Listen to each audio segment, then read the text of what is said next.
Adding lines helps reinforce the shapes implied by the leaf and berry motifs and defines the boundaries for quilting a background fill.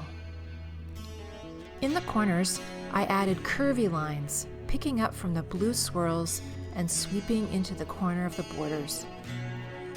These lines are available for you to download and print if you would like to use them.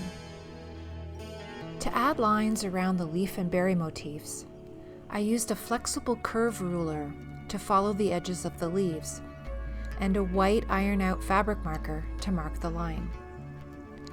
I drew a line on either side of the leaf and berry motifs on the panel to emphasize the shape of the circle, and drew a line on the outer side of the leaf and berry motifs in the border, connecting to the curvy lines in the corners.